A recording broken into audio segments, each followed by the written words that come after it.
Welcome students in my YouTube channels Amit Gupta and Drug Pharmacology. Today we are discussing about the pharmacology of adrenaline and noradrenals. Basically topic हमारा चला था adrenergic drugs. कल हमने adrenergic drugs के introduction की बात की थी। इंट्रोडक्शन के बाद क्लासिफिकेशन की बात की थी। क्लासिफिकेशन में डिफरेंट टाइप के ड्रग्स थे, डिफरेंट रिसेप्टर पे एक्ट होके अपना अपना रिस्पॉन्स प्रोड्यूस करते हैं। उसके अकॉर्डिंग से डिवाइड किया गया डिफरेंट क्लास में। और इसके रिसेप्टर के बारे में मैंने बताया था कि बेसिकली दो टाइप के रिसेप्टर्स होते हैं, एक अल्फ़ा एक बीटा। अल्फ़ा रिसेप्टर डिवाइड किया टू टाइप में, alpha 1 alpha 2। Alpha 1 receptors is present on the receptor and side effector organs and alpha 2 receptors present on the pre nerve endings. मैं आपको बता दूंगा आगे चल के किस कहाँ प्री नर्व एंडिंग, कहाँ पोस्ट नर्व, ठीक है। एंड नाउ उसके बाद में आपका बीटा रिसेप्टर थे। बीटा रिसेप्टर भी तीन टाइप के थे, beta 1 receptor, beta 2 receptor, beta 3 receptor. Beta 1 receptor is present on the heart. याद करने के लिए हार्ट कितने होते हैं, एक होते हैं, तो एक वाला रिसेप्टर कहाँ होगा, यानी बीटा 1 हार्ट पर होगा। दूसरा है बीटा 2 रिसेप्टर। बीटा 2 रिसेप्टर यानी 2। लंग्स कितने होते हैं, 2 लंग्स, मतलब रेस्पिरेटरी सिस्टम में जो रिसेप्टर एक्ट होगा वो कौन सा होगा, बीटा 2। इसके अलावा बीटा 3 रिसेप्टर होता है, वो आपका एडिपोज टिश्यू में प्रेजेंट होता है। ये आपका क्लासिफिकेशन है रिसेप्टर्स का। इन्हीं पर ड्रग एक्ट होती है, इनको एक्टिवेट करती है, उन ड्रग को हम एडिनर्जिक ड्रग्स कहते हैं, ठीक है। तो आज हम पढ़ रहे हैं adrenaline noradrenaline is the main neurotransmitters.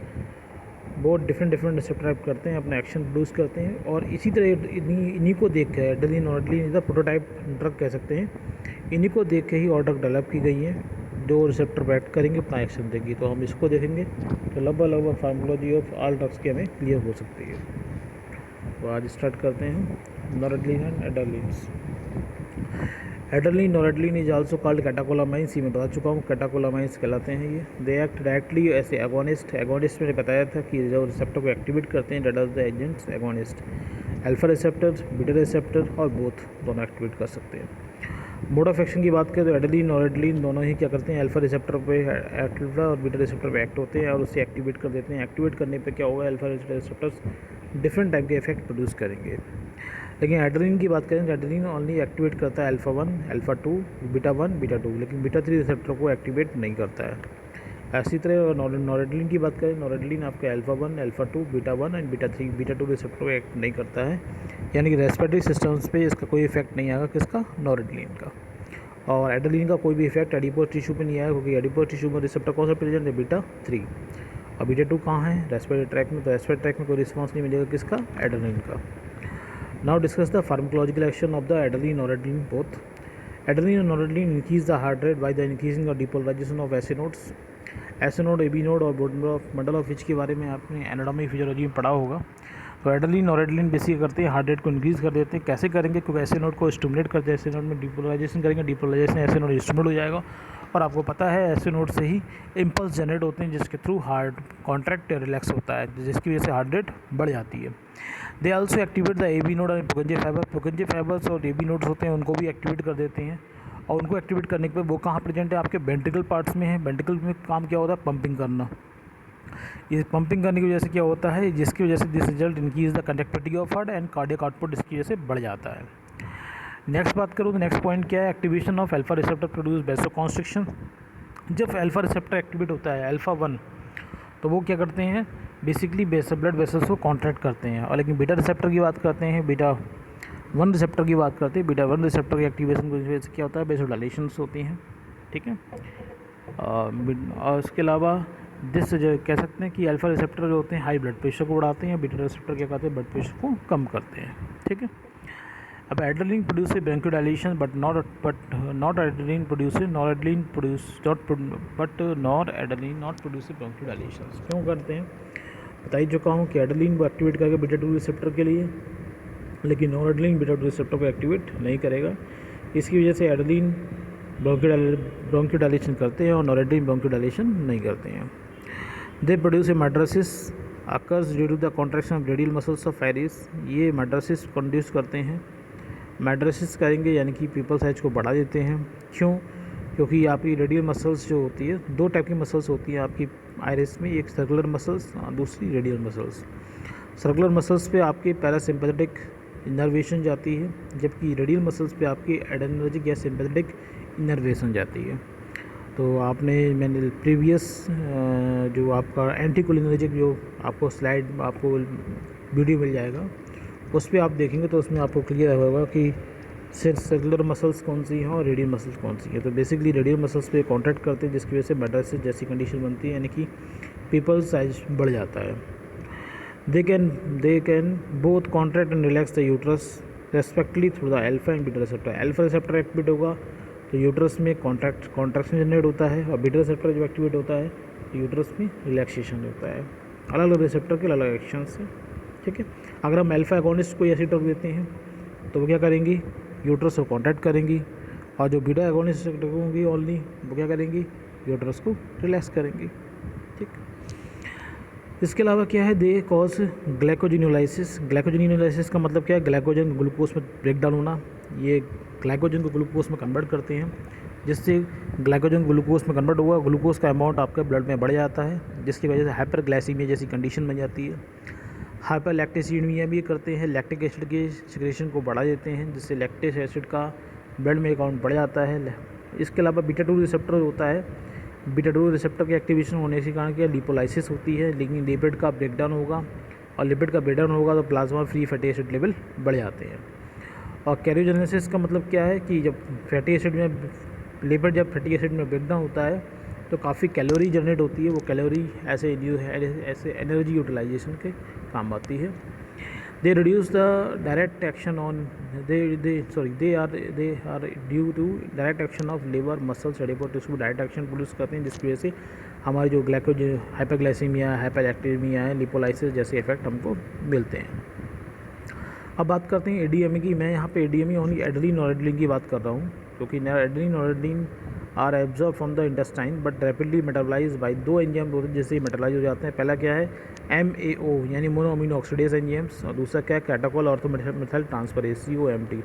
दोनों ही एंजाइम क्या करते हैं, इसे ब्लड में और लीवर में मेटाबलाइज कर देते हैं, जिसकी वजह से इसको it is given by the parenteral only, parenteral route से लेते हैं। लेकिन हम बात करेंगे एड्रेनलिन और नॉड्रेनलिन के अदर ड्रग्स हैं, जैसे सेल्मिटाबॉल है, अलग अलग रिसेप्टर के अवॉर्डिस बनाए हैं, तो बहुत से हैं वो हम ओरली ले सकते हैं। लेकिन एड्रेनलिन और नॉड्रेनलिन की बात करिए, उससे हम ओरली नहीं ले सकते हैं, क्योंकि हमने इसके जैसे बहुत से ड्रग को डेवलप किया, इसके रिस्पॉन्स को देख कर डेवलप किया। जैसे मैं आपको बताऊं, जैसे यहाँ पर ब्रोंकोडायलेटर है, सेल्बिट्रामोल है, फॉर्मेट्रॉल है, फिनाइलेपमेरिन है, नेफाजोलिन है, ऑक्सीमेटाजोलिन है, ये डिफरेंट रिसेप्टर पे एक्ट होते हैं। जब ये जो इसकी पोटेंसी कहाँ पर रहेगी, मेजॉरिटी जो आपके नेसल्स में ब्लड वेसल्स हैं उनको ये डायलेट करते हैं। किस डायलेट करेंगे, बेसिकली आपके बीटा रिसेप्टर पे एक्ट होके अल्फा रिसेप्टर एक्ट से कॉन्टैक्ट करते हैं। कॉन्टैक्ट करने से क्या हो, नेसल डिकॉस्टेंस में आराम मिल जाता है। ऐसी ब्रोंकोडायलेटर तो सेल्बिटामोल जो ड्रग है, इसकी एगोनिस्ट प्रॉपर्टी किसके साथ में होगी, बीटा 2 रिसेप्टर के साथ में। अब बीटा 2 रिसेप्टर जब एक्टिवेट होगा तो ब्रोंकाई क्या होगी, डायलेट होती है। इसलिए कार्डिक इंस्ट्रूमेंट जितने भी होंगे वो सब की एगोनिस्ट एक्टिविटी किसके साथ होगी, बीटा 1 के साथ में। तो बीटा 1 जब एक्टिवेट होगा तो उसके बाद क्या कार्डिक इंस्ट्रूमेंट एक्शन आएंगे। तो इसको हम इस तरह समझ सकते हैं कि डिफरेंट एजेंट हैं, उनकी एगोनिस्ट प्रॉपर्टी डिफरेंट रिसेप्टर के साथ में ज़्यादा है। जिसकी रिसेप्टर की एफिनिटी या रिसेप्टर की से बाइंडिंग एफिनिटी ज़्यादा होगी, उस रिसेप्टर के थ्रू जो रिस्पॉन्स आते हैं वो रिस्पॉन्स वो ड्रग प्रोड्यूस करेगी। ठीक है, तो ऐसी बेस पे ये डिवीजन किया गया है। लेकिन मैं यहाँ पर बात कर रहा था आपके कि एडीएमई हमें मैं ऑर्डिनरी की बात कर रहा हूँ, जबकि और एजेंट हमारे डेवलप किए गए हैं, ऐसे ड्रग यूज़ होते हैं, लेकिन उनके साथ में ऐसी दिक्कत नहीं है, हम उनको ओरल रूट दे सकते हैं।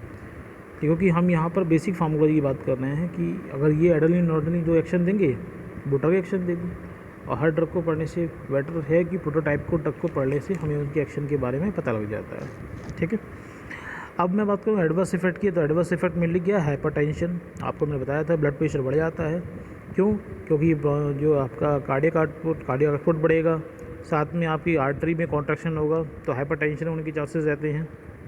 टैचिकार्डिया है, मायोकार्डियल इन्फेक्शन है, may be produce on large dose of adrenaline और एड्रेनलिन और नॉर एड्रेनलिन की लार्ज डोज दे दी जाए, ज़्यादा अमाउंट में किसी को दे दिया जाए, तो हाइपरटेंशन, टैचिकार्डिया, मायोकार्डियल इन्फेक्शन जैसे चीज़ों की चांसेस बढ़ जाते हैं।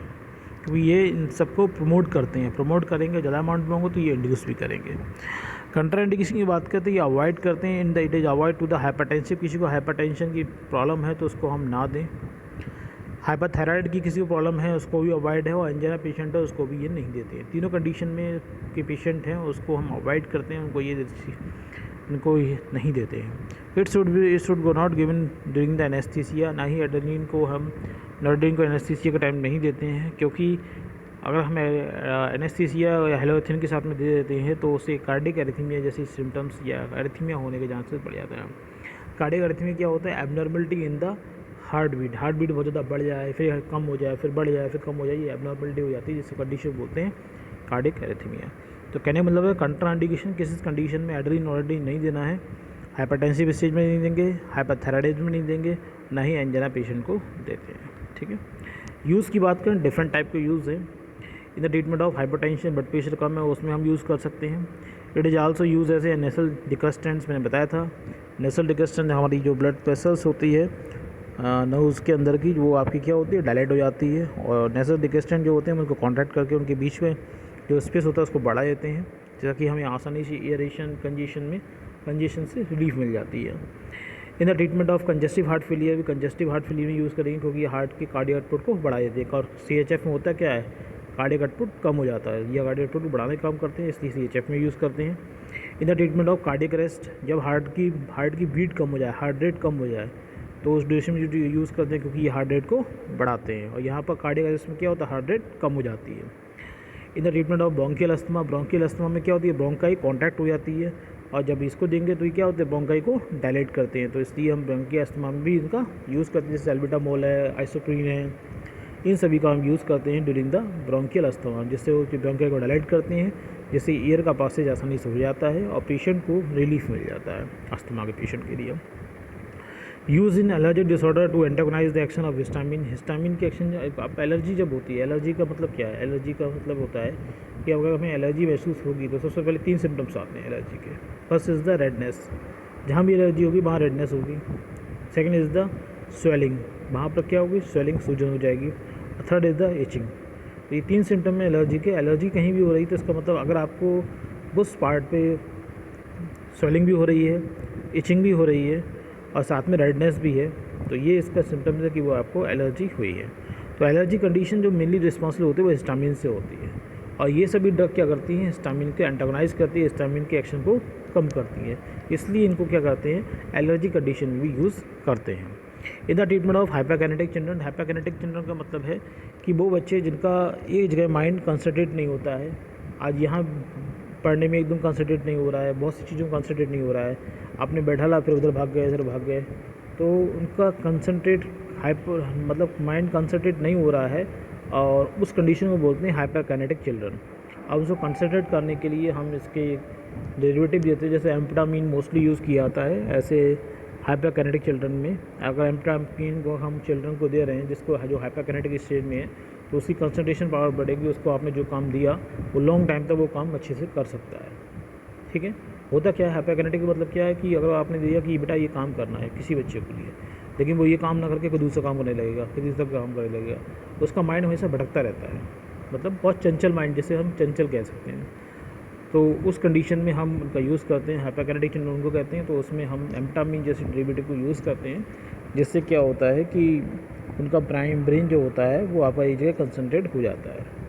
इन द ट्रीटमेंट ऑफ नक्टुरल इन्यूरेसिस का मतलब है रात को सोते समय अचानक से यूरिनेशन हो जाता है, बच्चे होते हैं बेड पे पेशाब कर देते हैं रात में सोते समय, और नाइट वेट बिटिंग जो यूरिनेशन है उसको बोलते हैं नक्टुरल इन्यूरेसिस। तो इस कंडीशन में बेसिकली क्या होता है कि हमारा जो यूरिनरी ब्लैडर है वो कॉन्ट्रैक्ट होता है, और कॉन्ट्रैक्ट होने से आसानी से यूरिन बाहर आ जाता है।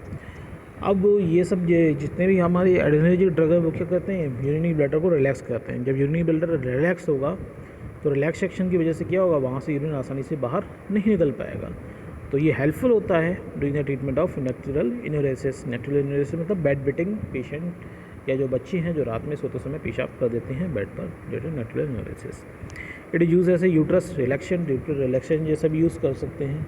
जैसे यूट्रस से किसी की ब्लीडिंग ज़्यादा हो रही है किसी फीमेल की, तो ब्लीडिंग जो होती है मेनली 2 कंडीशन होते हैं, या तो कोई इंजरी हो रही है यूट्रस के अंदर, या फिर यूट्रस में अंदर बहुत ज़्यादा कॉन्ट्रैक्शन हो रहा है, तो यूट्रस को रिलैक्सेंट देते हैं उस कंडीशन में जब ब्लीडिंग ज़्यादा हो रही हो। यूट्रस रिलैक्सेंट क्या करते हैं? ब्लीडिंग को कम कर देते हैं। Next in the treatment of insulin hypoglycaemic conditions. Hypoglycaemic condition क्या होगा कि किसी जो डायबिटिक पेशेंट है जो इंसुलिन लेता है अपने शुगर लेवल डाउन करने के लिए, अगर हम उसको उसमें हायर अमाउंट में इंसुलिन ले ली तो उसका ब्लड ग्लूकोज लेवल बहुत ज़्यादा डाउन हो जाएगा। और आपको पता भी है कि ब्लड ग्लूकोज लेवल जो डाउन होना भी बहुत हार्मफुल होता है। बढ़ जाए तो कोई बात नहीं, लेकिन ज़्यादा डाउन होना हार्मफुल होता है। उससे हमारा मेंटल शॉक या डायबिटिक कोमा भी कंडीशन पहुंच जाती है, क्योंकि हमारे मेंटल यानी ब्रेन के लिए कंटिन्यू ग्लूकोज को नीड हमेशा चाहिए होती है। अगर ग्लूकोज प्रॉपर अमाउंट में हमारे ब्रेन को नहीं मिल रहा है तो ब्रेन हमारा डैमेज होने के चांसेस रहते हैं। तो इसलिए hypoglycaemia condition is very danger as compare to the hyperglycaemia, यानी ब्लड ग्लूकोज कम होना ब्लड ग्लूकोज ज़्यादा होने से ज़्यादा खतरनाक है। तो उस कंडीशन जब इंसुलिन कारण ब्लड ग्लूकोज कम हो जाता है, हाइपोग्लाइसीमिक कंडीशन हो जाती है, तो उसमें हम इंजेक्शन को यूज़ करते हैं, क्योंकि हमने इसके फार्माकोलॉजी एक्शन में देखा था। ये ग्लाइकोजेनेलिसिस करती हैं। ग्लाइकोजेनेलिसिस मतलब ग्लाइकोजन का ब्रेकडाउन हुआ ग्लूकोज में और ग्लूकोज लेवल इतना बढ़ जाता है हमारे ब्लड में, इसलिए हम इसका यूज़ करते हैं in the treatment of hypoglycaemic condition. Last is the use as mydriatic. Mydriatic मतलब पिपल साइज़ का बढ़ जाना। कुछ डायग्नोस्टिक टेस्ट होते हैं आई के, उसमें हमें ज़रूरी चाहिए होता है डायग्नोसिस आई को डायग्नोस करने के लिए, क्योंकि हमें चाहिए होता है कि आई का पिपल साइज बड़ा हो जाए। तो उस कंडीशन में हम जो एजेंट यूज़ करते हैं पिपल साइज बढ़ाने के लिए, उसे मेड्रेटिक बोलते हैं। ये मेड्रेसिस करते हैं, इसलिए मेड्रेटिक बोल देंगे। तो ये एजेंट ऐसे मेड्रेसिस भी यूज़ होते हैं, ठीक है। तो ये कंप्लीट हुआ आपका एडिनर्जिक ड्रग्स। और एडिनर्जिक ड्रग में बेसिकली एप्लीकेशन की बात करें तो एप्लीकेशन ये 3-4 ही एप्लीकेशन है। प्रेशर एजेंट्स हैं जो ब्लड प्रेशर को बढ़ाने के लिए यूज़ किए जाते हैं, ठीक है।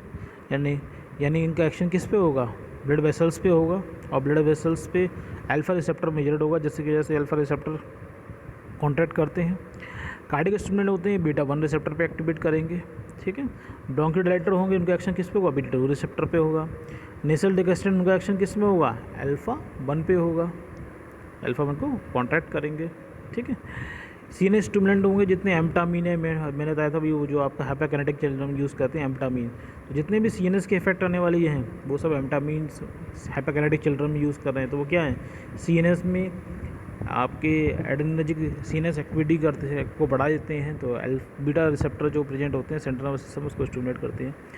Energetics are the those agent that reduce the hungry, यानी कि जो एपेटाइजर होते हैं, एपेटाइट हमें भूख जब लगती है उसको भूख को कम करने के जो काम आते हैं वो एनर्जेटिक्स एजेंट कहलाते हैं।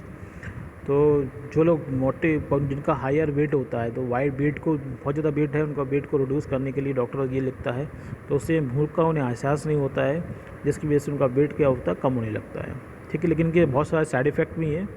तो साइड इफ़ेक्ट इसके, और मतलब जब आप भूख कम लगेगी तो न्यूट्रिशन आप कम लेंगे, न्यूट्रिशन जब कम लेंगे तो न्यूट्रिशन कम लेने की वजह से क्या होगा, आपके अंदर बहुत सी चीज़ों की डिफिशियंसी हो सकती है। इसलिए मैं इसको मतलब अब ज़्यादा यूज़ नहीं करते, लेकिन एक टाइम था जब एनालिटिक जैसे यूज़ करते थे।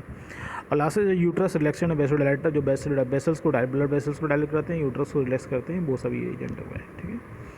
तो ऐसे इसके एप्लीकेशन मैंने आपको यूज़ भी बता दी है। तो इस तरह आज ये कंप्लीट हो गया एडिनर्जिक ड्रग्स। अब इसका जो नेक्स्ट एप्लीकेशन होगा एंटी एडिनर्जिक, उसको हम इस रिसेप्टर स्पेसिफिक पढ़ेंगे, यानी कि alpha 1 receptors blocker, alpha 2 receptor blocker, beta 1 receptor blocker, beta 2 receptor blockers, जिसकी हमें रिसेप्टर ब्लॉक करने की जरूरत पड़ेगी उसका स्पेसिफिक पढ़ेंगे। उसके एप्लीकेशन हम स्पेसिफिक मोड में पढ़ते हैं, ठीक है। तो ये वीडियो अगर समझ में आया हो तो लाइक कीजिएगा, कोई अगर कन्फ्यूजन हो जो कमेंट बॉक्स में ज़रूर पूछिएगा, और आपको लगता है कि ये वीडियो किसी से शेयर करेंगे तो हेल्पफुल हो सकता है तो उसको शेयर ज़रूर कीजिएगा। और अगर आपने मेरे चैनल को सब्सक्राइब नहीं किया है तो सब्सक्राइब जरूर कीजिएगा। नेक्स्ट वीडियो में मिलेंगे anti adrenergic drug. Anti adrenergic drug भी हम 2 पार्ट में पढ़ेंगे। एक दिन हम पढ़ेंगे alpha 1 adrenergic blocker, alpha 1 receptor को ब्लॉक करने वाली, अल्फ़ा रिसेप्टर को ब्लॉक करने वाली, और दूसरे लेक्चर में पढ़ेंगे बीटा रिसेप्टर को ब्लॉक करने वाली, बीटा एडिनर्जिक ब्लॉकर्स को पढ़ेंगे, ठीक है। तो नेक्स्ट वीडियो मिलेंगे, तब तक के लिए थैंक यू।